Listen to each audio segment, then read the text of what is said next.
tuna wajibu wa kushirikiana kwa pamoja ili kuhakikisha kwamba vyakula vinavyozalishwa katika mkoa wetu wa Mwanza, vipodozi vinavyozalishwa katika mkoa wetu wa Mwanza viko salama kwa ajili ya matumizi ya wananchi.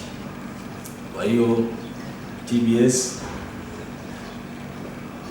mamlaka za serikali za mtaa, ofisi ya mkuu wa mkoa ambayo inamjumuisha RMO, RHO, RTO ni msingi muhimu sana katika kuhakikisha yafuatayo: moja, kuzuia uzalishaji holela; pili, kudhibiti bidhaa zisizo salama;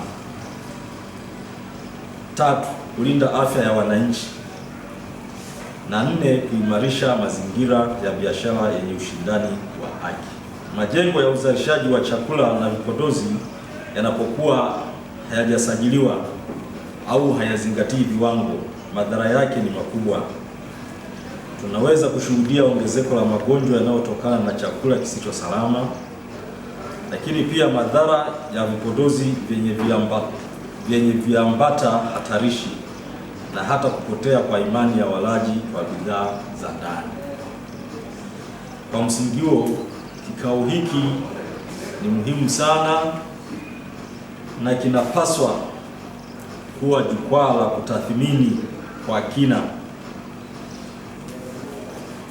kuhusiana na haya masuala ya usalama wa chakula na vipodozi ambavyo vinazalishwa lakini pia vinatumika katika mkoa wetu wa Mwanza.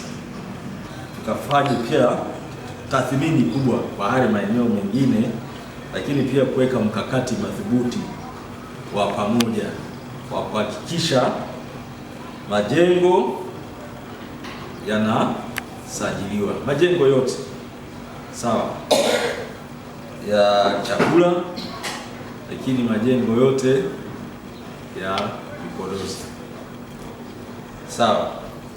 Lakini pia tupate majawabu kwamba tumekuwa tukifanya kaguzi za pamoja, zimetusaidia, na kama zimetusaidia ni kwa kiasi gani.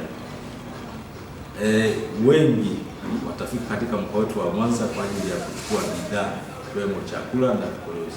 Sasa tukiona hivi vipodozi mbona vifaa vimetoka wapi? Na vimetoka Tanzania. Tanzania wapi? Mwanza. Kwa sisi hatupendi tufike huko. Kwa hiyo na wakuwezesha hilo ni sisi. Kwa tukitimiza wajibu wetu